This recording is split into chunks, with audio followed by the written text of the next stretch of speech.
Okay, so this is part 2. This is part 2 of the true meaning of Easter. So we ended at Jesus was still watching him, trembling as he felt Jesus looking right into his heart and mind.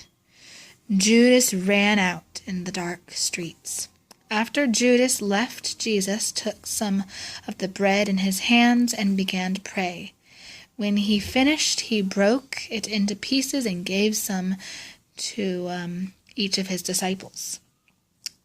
"Take this," he said, "eat it, for it is my body."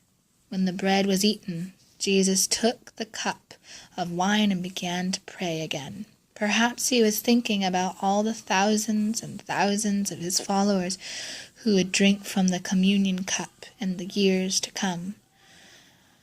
Quietly, he thanked God for the cup and all it would mean to his followers. When Jesus finished praying, he passed the cup to his disciples. "All of you drink from this," he said. "This is my blood, which is poured out for many." It was the custom to end the Passover supper with singing. The hymn that most people of Israel sang had the beautiful words from Psalms 13 through 18. Never had those words meant more than they did that night. And this is the picture. This is Jesus, and these are his disciples, and these are some more of his disciples.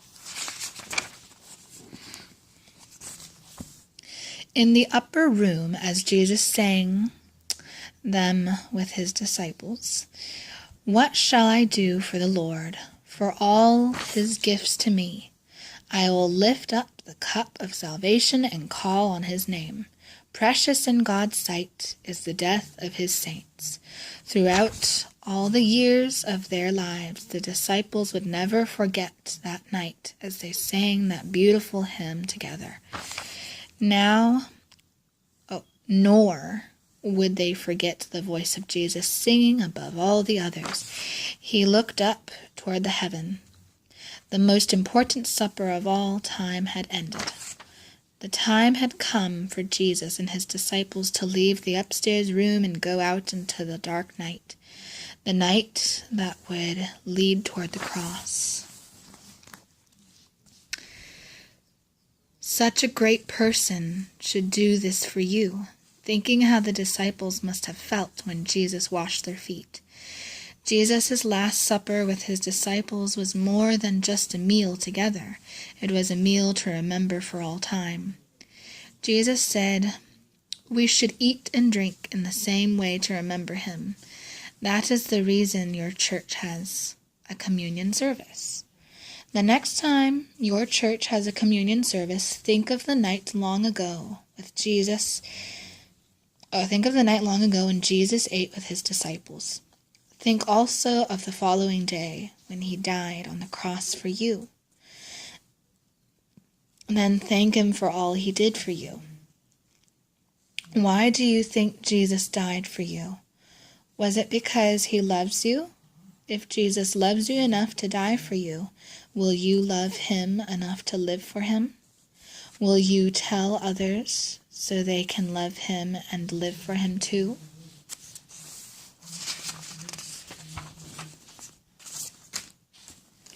Next one. Jesus prays in Gethsemane. Matthew 26, 30, 56, Mark 14, 26, 52, Luke 22, 39, 53, John 18, 1, 12. Quietly the disciples left the upper room with Jesus and made their way out into the dark streets of the city. They walked through a gate of Jerusalem, down through the Kidron Valley, and up through the shadowy groves of olive trees. At last they came to a garden called Gethsemane. Jesus and his disciples had come to this garden many times, invited by a friend who owned it. Under the olive trees, Jesus had often sat talking with his disciples about God's work. On this night, they On this night, with only the stars, the moon to light their path, Jesus and his disciples made their way through the olive trees to their olive trees to their familiar meeting place. The disciples listened carefully as Jesus talked with them. "Tonight you will be scattered," Jesus told them. "You will all leave me." Peter could not bear to think of such a thing. "Lord," he said, "others may, but I'll never leave you." Jesus, with pity in his eyes, looked at Peter. "This night before the cock crows, at daybreak, you will say 3 times that you'll say that 3 times that you never knew me." No, said Peter, "I wouldn't do that even if I had to die for you." Then the other disciples began to say the same thing. They could never turn against Jesus, never. Jesus said nothing more about the matter. The disciples would learn soon enough what they would do. "Wait here," Jesus told the group. "I must go alone and pray." Then Jesus took with him Peter, James, and John. He wanted them closer to his place of prayer. Perhaps they could pray too while they waited. "My soul is sorrowful, even to death," Jesus whispered to the 3 as they walked apart from the others. "Stay here and watch with me." How Jesus longed for someone to share his suffering in the garden. Surely these 3, more than any other people on earth, would stay there. Surely they would pray too when they knew how he felt. But it was now long past the disciples' bedtime, and they were sleepy. Jesus had not been gone long before they were fast asleep. While the disciples slept, Jesus held the most important prayer meeting the world has ever known. Burdened by the thought of bearing the sins of the world, Jesus fell to his knees and poured out his heart to his Father. "Father, if there is some other way, let this terrible thing pass away from me," he pleaded. "But do what you know best, not what I want." When Jesus had prayed for some time, he went back to talk with his... This is Jesus, and he is knelt down and he is praying to his Father God.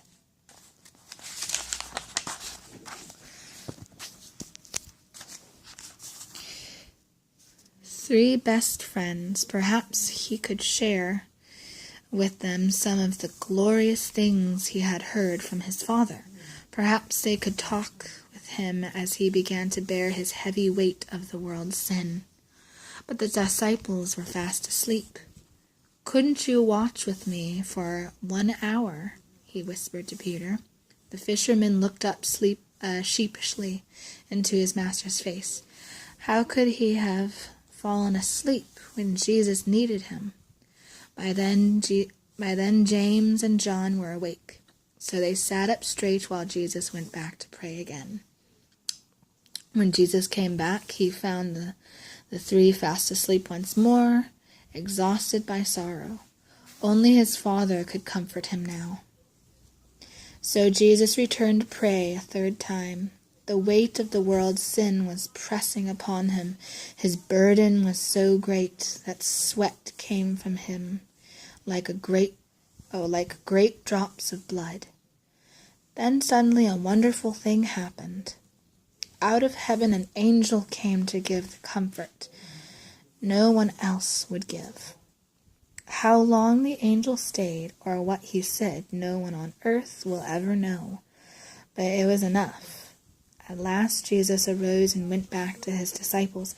Looking across the the Kidron Valley to the twinkling lights of the city. Jesus could see 500 or so Roman soldiers and temple guards coming through the gate. They were carrying torches to light their way. The time had come when Jesus would be betrayed into the hands of his enemies. The time had come for the disciples to wake from their sleep. For the enemy was near. "Rise," Jesus called to them. "Let's get going. My betrayer is almost here." The disciples sat up with a start.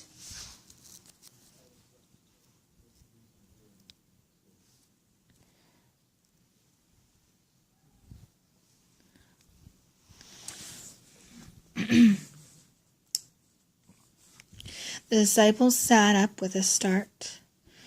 What was Jesus saying? Then the murmuring of many voices nearby drove all the remaining sleep from them. Quickly the disciples jumped up. A crowd of rude people were coming toward them with clubs and swords, with torches.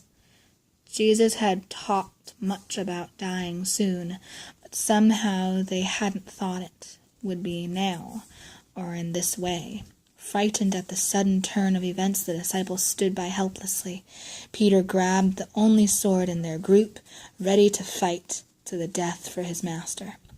Then Peter and the others saw Judas. He was there at the front of the crowd.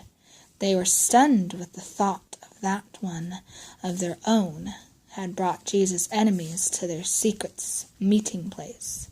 So that was why Judas had left the upper room so quickly. Before anyone could do anything, Jesus walked toward the mob. "Whom do you seek?" Jesus asked. It was too dark to see who had spoken, so the mob didn't recognize him. "We want Jesus of Nazareth," they shouted. Jesus kept walking toward them. The mob began to move aside for him. "I am he," Jesus said with a stern voice. All the loud shouting, the mob stopped. In fear, the people jumped away from Jesus and fell on the ground. "Who are you looking for?" Jesus asked again. A few weak voices came from the mob, still lying on the ground. "Jesus of Nazareth, they said. "I told you, I am he," Jesus said.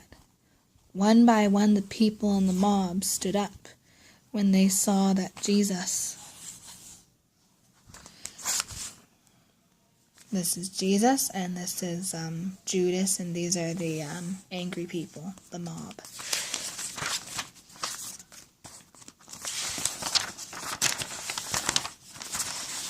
Okay.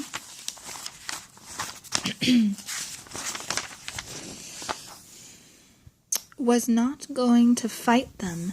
They picked up their clubs and swords, waiting for Judas to give the signal.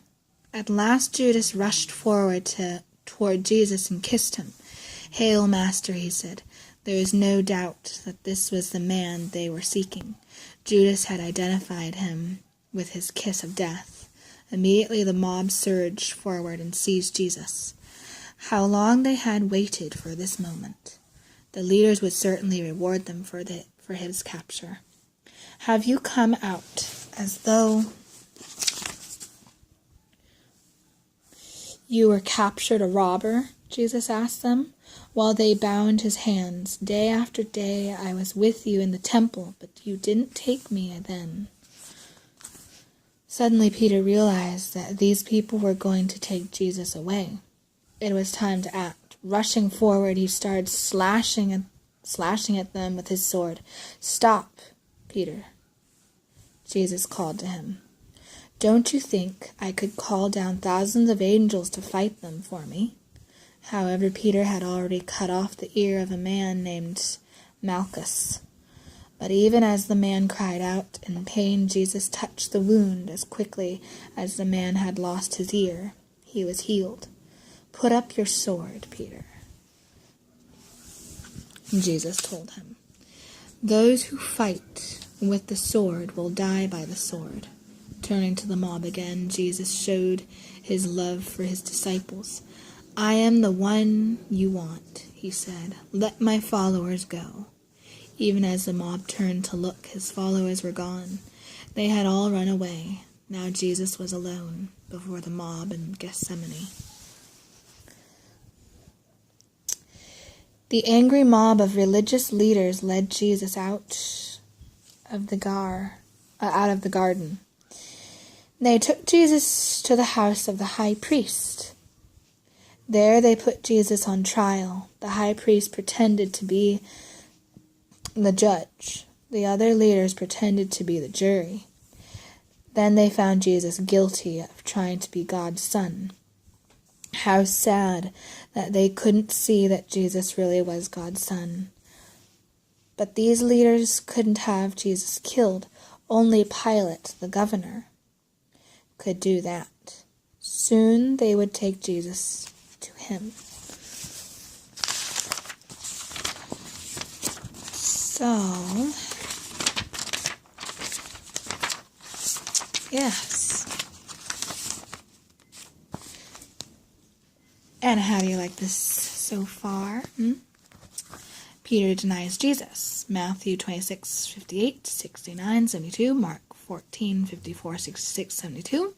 Luke 22:54, 62. John 18:15, 18, 25, 27.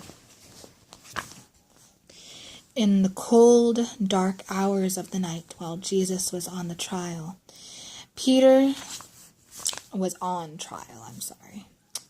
sat by a fire in the country yard. Soldiers and servants of the high priest had built the fire to keep warm while they waited for the trial to end. When the disciples had run from Gethsemane, only Peter and John had dared to follow their master to the trial. Since John knew some people in the high priest's household, he was allowed to come inside to watch the trial. Once inside, John pursued one of the women to let Peter in.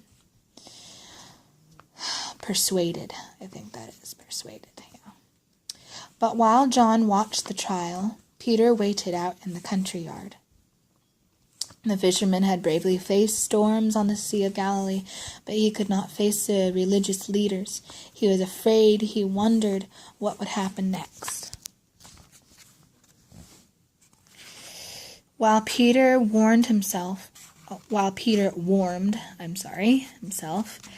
the fire, a young woman came near. She knew that Peter was a disciple, for John had asked her to let Peter in. The young woman began to talk with Peter. "You were with Jesus too, weren't you?" she asked. Peter looked up from the fire and saw the soldiers and servants of the high priest staring at him. These were the same people who had captured Jesus a few minutes before. If they took Jesus, they would probably capture him too. I don't know what you mean, Peter answered. Peter's heart began to beat faster. Quickly, Peter left the fire and went over by the porch. But he was soon recognized there too. Another woman who saw him pointed to Peter. "This man was with Jesus of Nazareth," she said. Again, Peter saw the eyes of Jesus' enemies looking at him again. His heart was full of fear. "I don't know the man," Peter cried out. Peter didn't know where to go now. He must stay nearby to see what would happen to his master. While he thought about his next move, a man came up to him. He was a relative of Malchus, the man whom Peter had injured in Gethsemane. Behind him were others from high priest's household. Peter knew he was in trouble now. This man would certainly want revenge because Peter had cut off Malchus's ear. What should he do? "Didn't I see you in the garden with Jesus?" the man asked. He's one of my, yes. One of the followers, he said, turning to those nearby. He must be, said another. He talks like a Galilean. Peter felt desperate now. He was sure this group of men would pounce upon him and kill